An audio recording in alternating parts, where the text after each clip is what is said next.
Hey guys, welcome back to my channel Sachchi Lakra. तो आप लोग कैसे हैं? आई होप कि आप लोग ठीक होंगे। तो सबों को जोहार। और आज कर्मा है तो आप सबों को हैप्पी कर्मा और कर्मा की बहुत सारी शुभकामनाएं और बधाइयाँ। तो आज इस वीडियो में हम हमारे आदिवासी युवा और बहुत सारे लोगों को ये बताना चाहेंगे कि कर्मा पर्व क्यों मनाया जाता है और जो कर्मा और धर्मा की कहानी है उसको बताएंगे। और हम तो ये वीडियो उनके लिए है जो करम पूजा किस लिए करते हैं, क्यों करते हैं, शुरुआत कैसे हुई नहीं जानते, उनके लिए ये वीडियो है। और बहुत सारे लोग हैं जैसे आदिवासी में है कि आदिवासी तो हैं पर उनको पता ही नहीं कि करम पूजा क्यों मनाते हैं। और जैसे कि और लोग भी हैं जो देख सकते हैं इस वीडियो को। हर हर धर्म के बारे में जानकारी होनी चाहिए, तो जो जानते हैं वो हम बताएंगे आप लोगों को।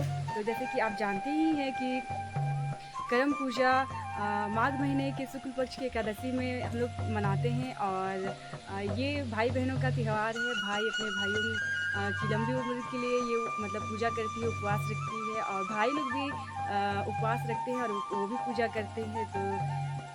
तो ये शुरुआत कैसे हुआ ये आप लोग को बताएंगे। तो गाइस, हम एक छोटी सी कहानी से आपको बताएंगे कि इसकी शुरुआत कैसे हुई है, कर्मा और धर्मा की कहानी। तो चलिए बने रहिए वीडियो में।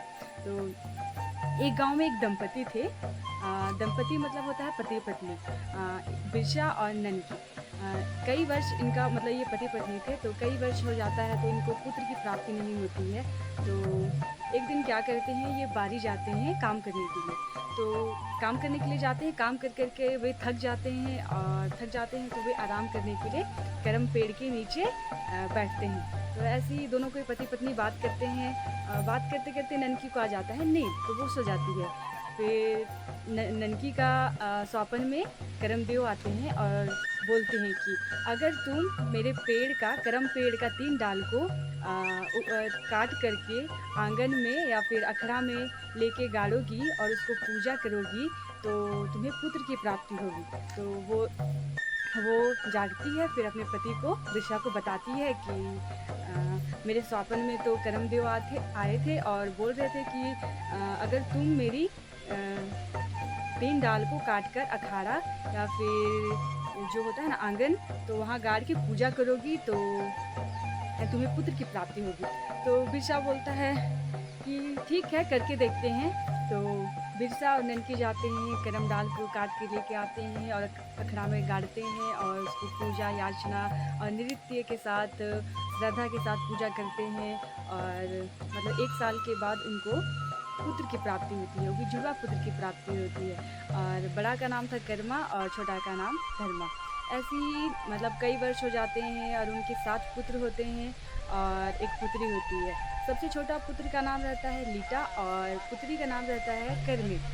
ऐसे करते उन लोगों का बहुत बड़ा ही मतलब बड़ा परिवार हो जाता है। और जैसे कि उनकी माँ ननकी और उनके पिता का देहांत हो जाता है। और देहांत होने के बाद घर में थोड़ी सी अनाज की कमी हो जाती है, थोड़ा सा पैसा वैसा का कमी हो जाता है। तो बड़ा भाई बोलता है धर्मा से कि भाई, अब हम लोग का बड़ा फैमिली हो गया है तो हम जाते हैं प्रदेश कमाने के लिए कुछ भाई को लेके, और तुम और कर्मी गांव में रहना और कर्मी का ध्यान रखना, ऐसा बोल के कर्मा बोलता है। तो धर्मा भी बोलता है ठीक है, तुम लोग जाओ, मैं कर्मी का ध्यान रखूँगा और मैं गांव में ही रहूँगा, ऐसा बोलता है। तो कर्मा अपने सभी भाई को लेके चला जाता है प्रदेश और वहाँ कमाता है, पैसा कमाता है, काम करता है। फिर एक दिन मतलब बहुत साल के बाद अपने भाइयों को बोलता है कर्मा कि अब चलो, बहुत ही पैसा कमा लिए हैं, अब घर चलते हैं हम लोग, जितना हो सके ज़्यादा ही कमा लिए हैं, अब चलो घर जाते हैं और आगे का जीवन हम लोग गांव में यापन करेंगे, ऐसा बोलता है। तो वो लोग सभी भाई लोग वो लोग आते हैं गांव। तो इधर धर्मा गांव में रहता है। तो जिस दिन वे सभी भाई गांव लौटते हैं और उस दिन माघ महीने का शुक्ल पक्ष की एकादशी में ही वो लोग लौटते हैं और गांव में कर्मा रहता है और वे सब कोई आते हैं। पर वे आधा रास्ता, जैसे सीमान होता है गांव का सीमान, तो वहाँ रुक जाते हैं। और जो बड़ा भाई रहता है कर्मा, वो बोलता है अपने भाइयों से कि हम लोग परदेश से आ रहे हैं और हम लोग आ रहे हैं तो हम लोग का सेवा और खातिरदारी तो होना चाहिए ना, और स्वागत तो होना चाहिए ना। तो इसीलिए जाओ, अपना छोटा भाई को बोलता है जाओ धर्मा को संदेश दे के आओ कि मतलब सारे भाई लोग हम लोग आए हैं तो हम लोग को स्वागत करके वो लेके जाएगा। तो छोटा भाई जाता है धर्मा को बुलाने के लिए। तो देखता है कि धर्मा तो अखड़ा में पूरा लीन है पूजा करने में, और लोग नृत्य कर रहे हैं, गा रहे हैं, नाच रहे हैं। तो फिर वो बताता है धर्मा को कि चलिए भैया हमारे भाई लोग आए हैं तो उनका स्वागत करने के लिए। पर धर्मा इतना लीन रहता है कि वो सुनता ही नहीं है। तो फिर लीटा भी देखता है कि सबको एंजॉय कर रहा है, मस्ती कर रहा है, तो वो भी रुक जाता है और वहीं पे वो भी रह जाता है। तो फिर और कर्मा और दूसरा भाई को भेजता है कि जाओ तुम, वो गया फिर क्यों नहीं आ रहा है तो तुम जाओ। फिर उसको भी भेजता है, फिर वो भी ऐसे करता है। धीरे धीरे करके सभी भाई जाते हैं और रुक जाते हैं अखड़ा में। तो कर्मा को बहुत ही ज़्यादा गुस्सा आता है कि सारे लोग चले गए और वापस आए ही नहीं हमको लेने के लिए। तो वो गुस्सा से जाता है तो देखता है अखड़ा में कि धर्मा पूरा पूजा कर रहा है और सभी भाई लोग भी वहीं पे हैं और नृत्य हो रहा है, गान हो रहा है। तो वो बहुत ही ज़्यादा गुस्सा हो जाता है और बोलता है कि मेरे से इम्पोर्टेंट ये पौधा हो गया है, हम प्रदेश से आए हैं, हमको लेने आना चाहिए, मेरा स्वागत करना चाहिए, तो वो इसका पूजा कर रहा है बोल के वो जो करम डाल रहता है तो उसको खाल के फेंक देता है नदी में फेंक देता है। उसके बाद कई दिन बीत जाते हैं।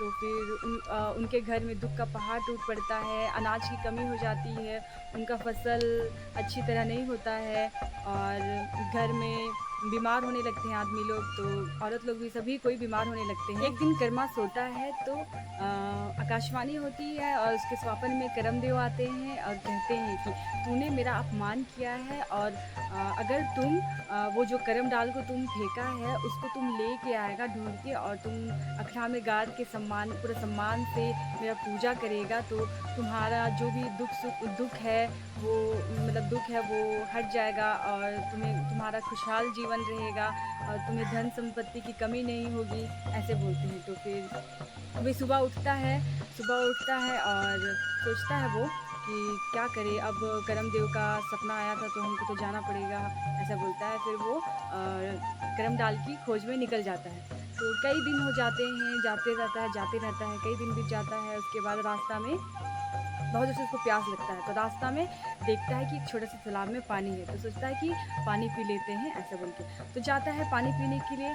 और पानी पीने के लिए हाथ को ऐसे करके ऊपर करता है पीने के लिए हथेली में। तो देखता है कि इतना सारा कीड़ा है तो वो पी ही नहीं पाता है। फिर सोचता है कि अब छोड़ो, और जाते हैं गरम दाल को ढूंढते हैं, मिल जाता है तो लौट ऐसे बोलता है।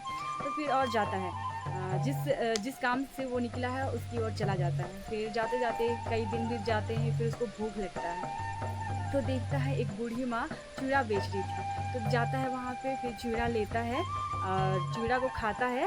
तो उसमें ना बहुत सारे कंकड़ आ जाते हैं तो वो उसको खा भी नहीं पाता है। फिर क्या करेगा, जिस उद्देश्य से वो निकला है करम डाल की खोज में, तो फिर वो उस ओर फिर से चल पड़ता है। फिर जाता है बहुत दिन बीत जाते हैं। उसके बाद फिर उसको बहुत ज़्यादा भूख लगता है तो देखता है कि एक बारी में खीरा फला हुआ है। तो सोचता है कि चलो हम चूड़ा नहीं खा पाए और पानी भी नहीं पी पाए तो खीरा तो खा सकते हैं बोल के जाता है और खीरा को तोड़ता है। तो उसमें भी बहुत सारे कीड़ा उसमें ये हो रहे हैं। तो फिर वो उसको खा ही नहीं पाता है। अब बहुत ही ज़्यादा वो थक गया है और निजात भी हो गया है, चल भी नहीं पा रहा है, धीरे धीरे चल रहा है। फिर आगे जाके उसको एक घोड़ा मिलता है और घोड़ा को बोलता है कि एक घोड़ा, मैंने करम डाल का बहुत ही ज़्यादा अपमान कर दिया और उसे पानी में फेंक दिया तो मैं उसी को ढूंढने आया हूँ, बोलता है। तो घोड़ा सुनता है और वो भाग जाता है। ये बात तो सुनता है, तूने करम डाल का अपमान किया बोल के वो भाग जाता है।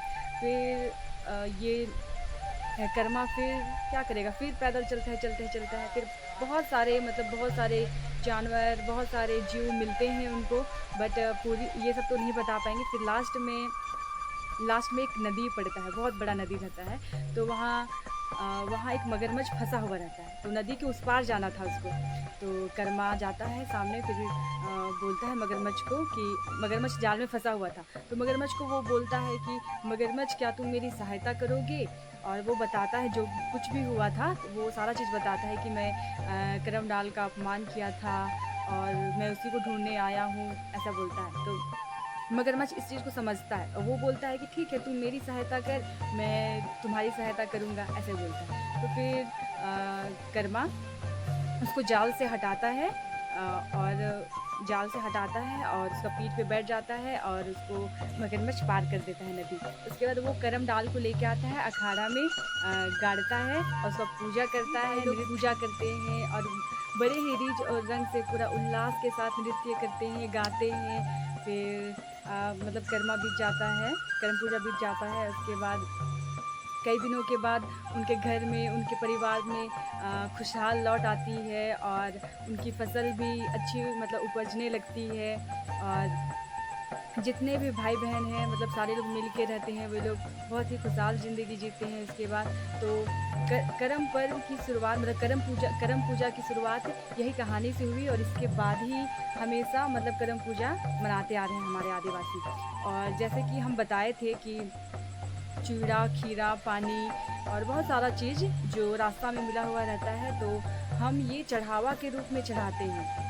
जो हम लोग करम पूजा करते हैं ना, तो चढ़ावा के रूप में इसको चढ़ाते हैं क्योंकि अगर हमसे आने वाले समय में अगर हमसे कुछ गलती ना हो जाए, तो हमारे साथ ऐसा ना बीते बोल के हम लोग चढ़ावन करते हैं। और ये पर्व तो भाई-बहन का है ही, ये भाई-बहन का ही त्योहार है और भाई-बहन अपने भाई के लिए लंबी उम्र के लिए उपवास रखती है, भाई लोग भी करते हैं और ये ना भाई-बहन का ही त्योहार है।